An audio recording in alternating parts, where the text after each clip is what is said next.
Hello students, मैं Ashish Verma, assistant professor law, government law college Ajmer. आज हम LLB second year paper 2.6 labour and industrial law first अर्थात श्रम एवं औद्योगिक विधि प्रथम विषय पर चर्चा करेंगे। Paper 2.6 labour and industrial law first श्रम एवं औद्योगिक विधि प्रथम के अंतर्गत सिलेबस के अकॉर्डिंग हमारे द्वारा कुल 5 अधिनियमों का अध्ययन किया जाना है, जिसके अंतर्गत हमारे द्वारा द फैक्ट्रीज एक्ट 1948, कारखाना अधिनियम 1948 का अध्ययन प्रारंभ किया जा चुका है। कारखाना अधिनियम 1948 के अंतर्गत हमारे द्वारा कर्मकारों की सुरक्षा संबंधी उपबंधों पर चर्चा की जा रही है। कर्मकारों की सुरक्षा संबंधी उपबंध अर्थात सेफ्टी मेजर्स फॉर वर्कमैन इस अधिनियम की धारा 21 से लेकर धारा 41 में बताए गए हैं, जिसे हमारे द्वारा अध्ययन और सुविधा की दृष्टि से 3 भागों में विभाजित कर अध्ययन किया जा रहा है। पूर्व के व्याख्यान में हमारे द्वारा भाग 1 धारा 21 से लेकर धारा 27 तक पर चर्चा की गई। आज हम भाग 2 धारा 28 से लेकर धारा 35 तक पर विस्तृत चर्चा करेंगे तथा धारा 21 से लेकर 41 का अंतिम भाग धारा 36 से लेकर धारा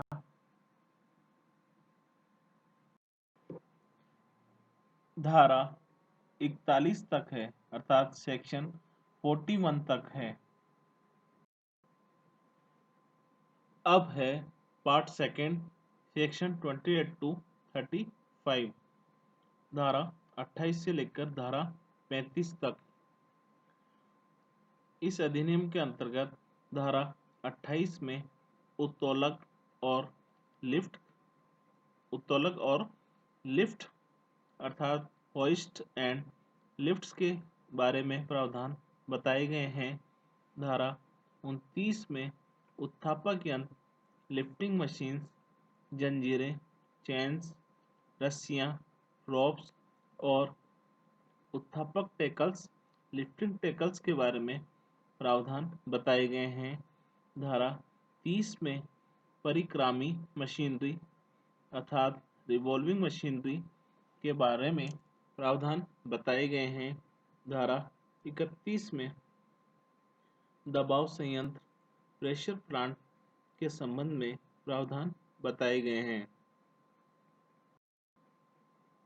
धारा 32 के अंतर्गत फर्श, फ्लोर्स, सीढ़ियाँ, स्टेयर्स और पहुंच के साधन एंड मीन्स ऑफ एक्सेस के बारे में प्रावधान बताए गए हैं। धारा 33 में गर्त, नावदान, फर्शों के सुराग आदि के संबंध में प्रावधान बताए गए हैं।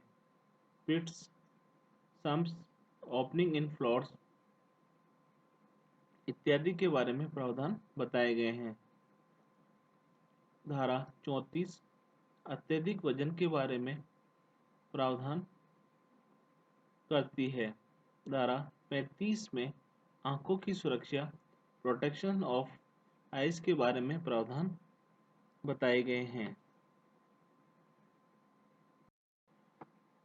सबसे पहले है धारा 28 उत्तोलक और लिफ्ट, होइस्ट एंड लिफ्ट्स।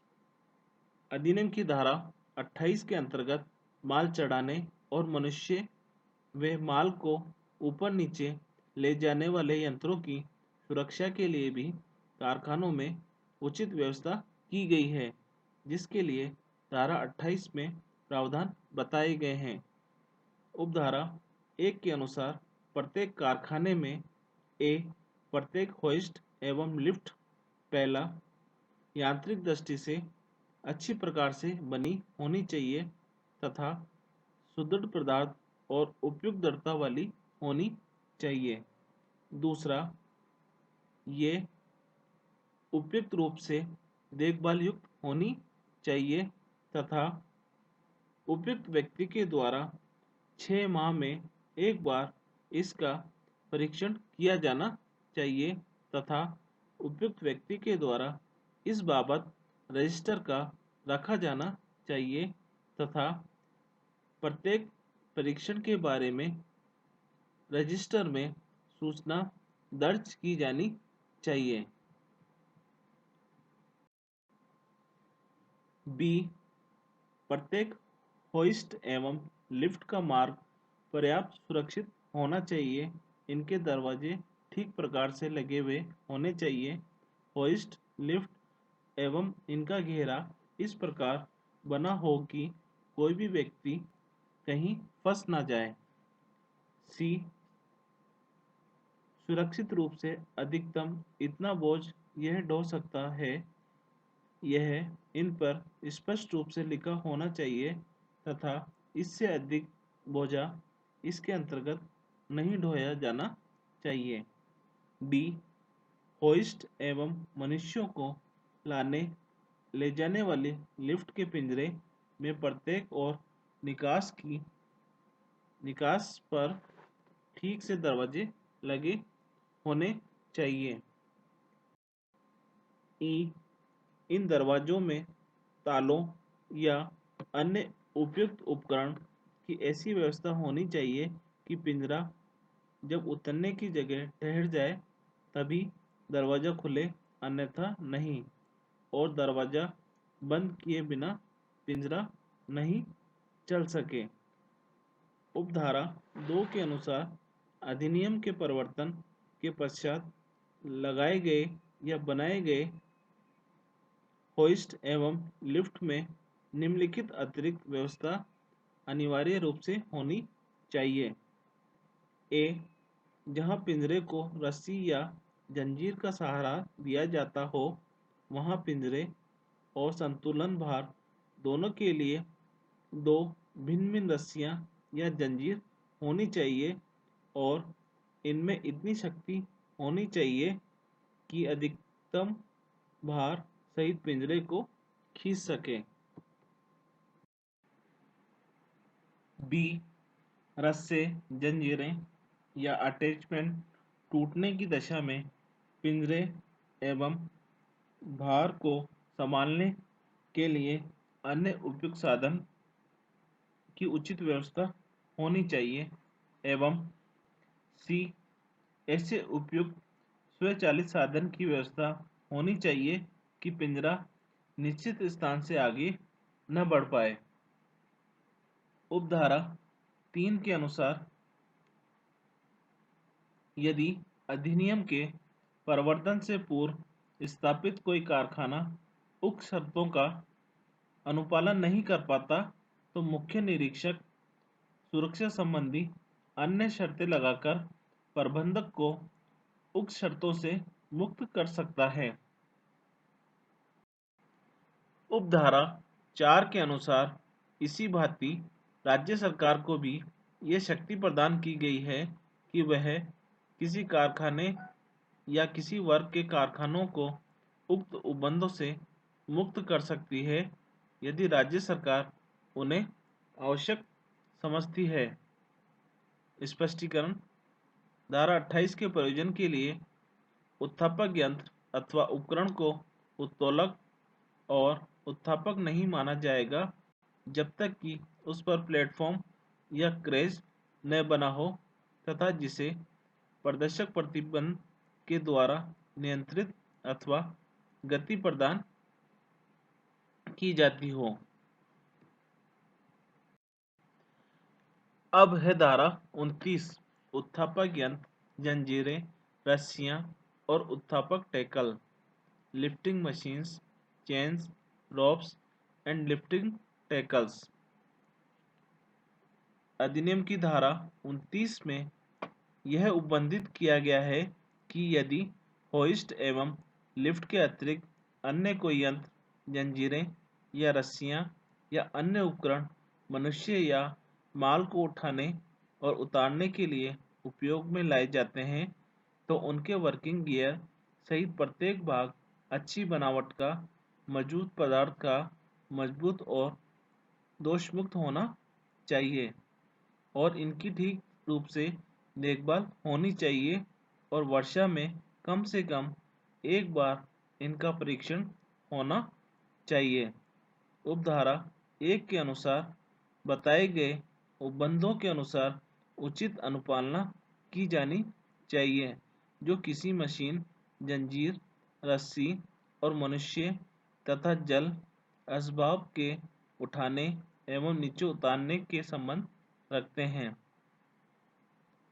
ए सभी भार जिसमें वर्किंग गियर भी शामिल है, चाहे वह फिक्स किया गया हो अथवा चलता फिरता हो, प्रत्येक लिफ्टिंग मशीन या जंजीर, रस्सी या ऊपर उठाने की टैकल निम्नलिखित प्रकार से होगी। पहला, भली भांति निर्मित की गई हो, ठोस पदार्थों से बनी हुई हो और समुचित शक्ति से युक्त हो तथा दोषों से मुक्त हो। दूसरा, समुचित रूप से पोषित हो। और तीसरा, सक्षम और कुशल व्यक्ति के द्वारा 12 माह की अवधि में कम से कम एक मर्तबा उसका परीक्षण किया गया हो या ऐसे अंतराल में उसका परीक्षण किया जाए जिसे कि मुख्य निरीक्षक इस संबंध में लिखित रूप से निर्दिष्ट करे। इस उद्देश्य के लिए एक रजिस्टर भी उचित रूप से रखा जाना आवश्यक है, जिसमें प्रत्येक परीक्षण का विस्तार से विवरण दिया जाए। बी, कोई भी लिफ्टिंग मशीन और कोई भी जंजीर, रस्सी या लिफ्टिंग टैकल जांच करने की परिस्थिति को छोड़कर अन्य परिस्थिति में उस सुरक्षित वर्किंग लोड से भार से अधिक नहीं लादा जाएगा जिसका स्पष्टतया अंक कर दिया गया हो। साथ ही ऐसे भार का पहचान चिन्ह भी बना दिया जाएगा। ऐसे भार का अंकन समुचित रूप से रजिस्टर में भी कर दिया जाएगा और जहां यह व्यवहार्य न हो, प्रत्येक प्रकार के वर्किंग लोड की एक सारणी परिसर के किसी प्रमुख स्थान पर प्रदर्शित की जाएगी। सी, जब कोई व्यक्ति घूमते हुए क्रेन के चक्रपथ में या उसके निकट ऐसे किसी स्थान में नियोजित है या काम कर रहा है जहाँ की संभवतया वह क्रेन की लपेटे में आ सकता है, तब यह सुनिश्चित करने के लिए प्रभावी उपाय किए जाएंगे कि क्रेन उस स्थान से 6 मीटर की अंदर न पहुंच पाए। उपधारा 2 के अनुसार राज्य सरकार कारखानों में प्रयुक्त होने वाले किसी उद्वाहन यंत्र या जंजीर या रस्से या उद्वाहन उपकरण के विषय में निम्नलिखित से संबंधित नियम बना सकेगी। ए, इस धारा में दी गई अपेक्षाओं के अलावा अनुवर्तित की जाने वाली और अधिक अपेक्षाएं विहित करने वाले। बी, जहाँ की उसकी राय में ऐसा अनुवर्तन अनावश्यक असाध्य हो, वहाँ इस धारा की सब या किन्हीं अपेक्षाओं के अनुवर्तन से देने वाले। उपधारा 3 के अनुसार यदि उद्वाहन यंत्र या जंजीर या रस्से या लिफ्टिंग उपकरण आंखों देखी और यदि आवश्यक हो तो अन्य साधनों के द्वारा और यंत्र के भागों को खोलने के द्वारा अनुपूरित की गई परीक्षा इतनी सावधानी से जितने की परिस्थितियों में की जाती है। परीक्षा किए गए भागों के निरापत्ता के बारे में विश्वसनीय निश्चित पर पहुंचने के लिए कर ली गई है, तो उस उद्वहन यंत्र, जंजीर, रस्से या उद्वहन के बारे में इस धारा के प्रयोजन के लिए यह समझा जाएगा कि उसकी पूरी परीक्षा कर ली गई है। स्पष्टीकरण: इस धारा में ए उद्वहन यंत्र या लिफ्टिंग मशीन से क्रेन, क्रेन चरखी, टीगल, घिरनी, ब्लॉक, गिन, व्हील ट्रांसपोर्टर या रनवे अभिप्रेत है। बी उद्वहन उपकरण लिफ्टिंग टैकल से जंजीर के छेक्कू, रिंग, हुक, शेकल, कुंडे, कपलिंग सॉकेट, क्लैंप, ट्रॉम्प अथवा उसके समान उपकरण जो कि स्थिर हो अथवा अस्थिर व्यक्तियों को ऊपर लाने व नीचे ले जाने या उद्वहन यंत्र से बाहर ढोने के उपयोग में है, अभिप्रेत है। अब है धारा 30 सेक्शन 30 परिक्रामी या परिभ्रामक यंत्र या मशीनरी अर्थात रिवॉल्विंग मशीनरी। अधिनियम की धारा 30 में परिभ्रामक यंत्र या घूमने वाली मशीनों के संबंध में सुरक्षा संबंधी उपबंध बताए गए हैं, जिसके अनुसार उपधारा 1 के अनुसार प्रत्येक कारखाने में जहाँ पिसाई की प्रक्रिया चलती है, प्रत्येक चालू मशीन पर या उसके पास एक स्थायी सूचना लगी हुई हो जिससे पार्ट या घिसने वाले पहिए की अधिकतम सुरक्षित परिधि गति शाफ्ट या स्पिंडल जिस पर पहिया घूमता है उसकी गति शाफ्ट या स्पिंडल वाली पुली का पास जिससे आवश्यक सुरक्षित परिधि गति बनी रहे निर्देशित की जानी चाहिए। उपधारा 2 के अनुसार इस सूचना में निर्देशित गति से अधिक गति पर यह नहीं चलाई जानी चाहिए।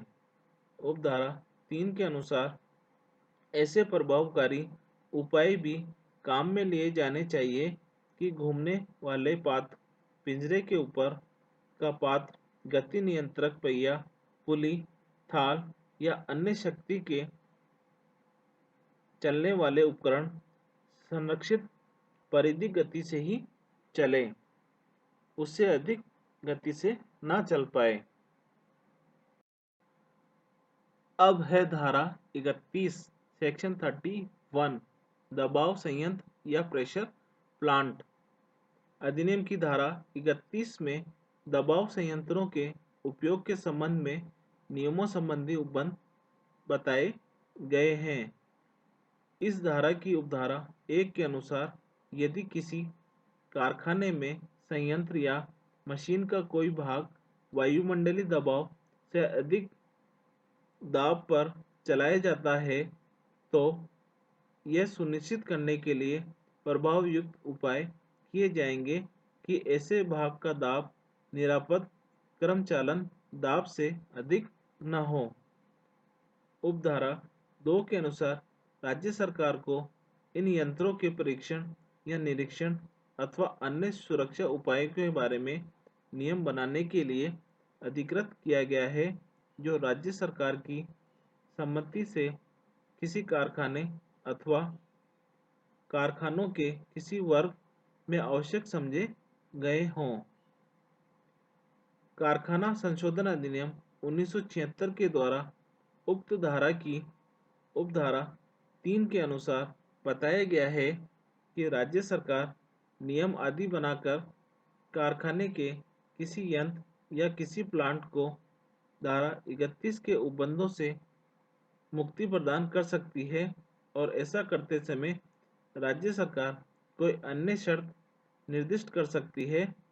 कारखाने के प्रबंधक के लिए इन शर्तों का अनुपालन करना अनिवार्य है।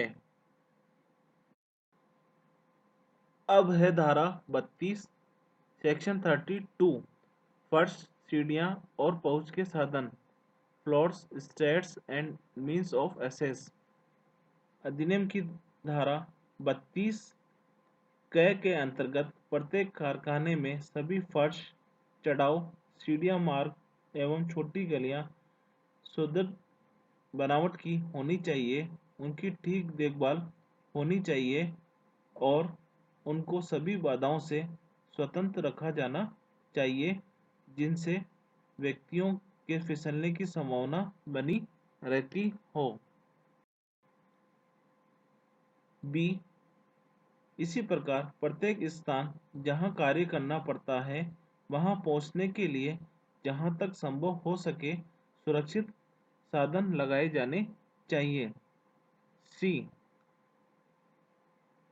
के अनुसार जब किसी व्यक्ति को ऐसे ऊंचे स्थान पर काम करना होता है जहां से उसके गिरने की संभावना है तब वहां इस प्रकार कार्य कर रहे व्यक्ति की बाड़ लगाकर अथवा अन्यथा सुरक्षा सुनिश्चित करने की व्यवस्था की जानी चाहिए।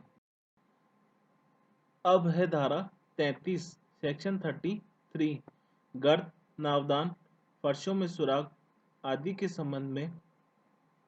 उपधारा 1 के अनुसार यह बताया गया है कि प्रत्येक कारखाने में प्रत्येक स्थायी पात्र, हौज, टंकी, गड्ढे, जमीन या फर्श के सुराग, इनकी गहराई, स्थिति या बनावट या उनमें स्थित कोई वस्तु में खतरे के कारण विद्यमान है या हो सकते हैं तो ये सभी ठीक रूप से ढके हुए या घिरे हुए होने चाहिए। यदि वे खुल जाते हैं अथवा उन पर बाड़ नहीं लगाई जाती तो किसी कर्मकार या कारखाने में नियोजित किसी अन्य व्यक्ति के लिए खतरे का कारण बन सकती है। अतः धारा 33 के उपबंधों के अंतर्गत प्रबंधक के लिए इनको ढकने अथवा बाड़ लगाने के लिए इसे अनिवार्य बनाया गया है जिससे कर्मकारों को किसी संभावित खतरे से बचाया जा सके। उपधारा 2 के अनुसार राज्य सरकार को इस संबंध में यह शक्ति भी प्रदान की गई है कि वह अपने लिखित आदेश के द्वारा किसी कारखाने विशेष को धारा 33 के उपबंधों से छूट प्रदान कर सकती है और यदि कोई अन्य और इसी प्रकार कोई अन्य शर्त भी आरोपित या अधिरोपित कर सकती है। अब है धारा 34 सेक्शन 34 अत्यधिक वजन। अधिनियम की धारा 34 की उपधारा 1 के अनुसार बताया गया है कि कारखाने में किसी भी कर्मकार को इतना अधिक बोझ उठाने, ले जाने या उठाने के लिए बाध्य नहीं किया जा सकेगा जिससे कि उसे कोई शारीरिक क्षति पहुंचने की संभावना हो। उपधारा 2 के अनुसार एक वयस्क पुरुष, महिला, युवक या बालक से अधिकतम कितना वजन ढोने या उठाने के लिए स्वीकृति प्रदान की जा सकती है यह राज्य सरकार के द्वारा नियम बनाकर निर्धारित किया जा सकता है, परंतु इसका तात्पर्य यह नहीं कि उस सीमा तक वजन ढोने के लिए किसी कर्मकार को बाध्य किया जाए क्योंकि सामान्य उपबंध है कि कर्मकार की शक्ति, शारीरिक बनावट आदि के मापदंड से यदि उसे क्षति पहुंचने की संभावना हो तो उसके द्वारा उतना बोझ नहीं उठवाया जाना चाहिए। अब है धारा 35 सेक्शन 35 आंखों की सुरक्षा या प्रोटेक्शन ऑफ आईज। सामान्यतया कारखानों में ऐसे विनिर्माण के कार्य चलते रहते हैं जिसके दौरान ए उड़ने वाली चिंगारियों के द्वारा या अन्य टुकड़ों से या आंखों पर अत्यधिक प्रकाश पड़ने से आंखों को हानि पहुंचने की संभावना हो सकती है। इसके लिए बी धारा 35 के अंतर्गत राज्य सरकार नियम बनाकर यह अनिवार्य कर सकती है कि ऐसे कर्मकारों अथवा ऐसी प्रक्रियाओं के समीपस्थ कर्मकारों के लिए प्रभावकारी पदों या चश्मों की व्यवस्था की जाए तथा वेल्डिंग, पत्थर खोदना, तराशना आदि कतिपय प्रक्रियाओं में आंख में हानि पहुंचने की संभावना रहती है। इसलिए ऐसी प्रक्रियाओं में कार्यरत कर्मकारों की सुरक्षा के लिए इस प्रकार के उपबंध बनाए गए हैं। इस प्रकार आज हमारे द्वारा कर्मकारों की सुरक्षा से संबंधित कारखाना अधिनियम 1948 के प्रावधान जो कि धारा 21 से लेकर धारा 41 में बताए गए हैं और जिसे हमारे द्वारा अध्ययन और सुविधा की दृष्टि से 3 भागों में विभाजित कर अध्ययन प्रारंभ किया गया है, जिसके अंतर्गत पिछले व्याख्यान में हमारे द्वारा भाग 1 जो कि धारा 21 से लेकर धारा 27 तक है पर विस्तृत चर्चा की गई थी। आज हमारे द्वारा इसी कड़ी में भाग 2 जो कि धारा 28 से लेकर धारा 35 तक है पर विस्तृत चर्चा की गई। अगले व्याख्यान में हमारे द्वारा धारा 36 से लेकर धारा 41 पर विस्तृत चर्चा की जाएगी। धन्यवाद।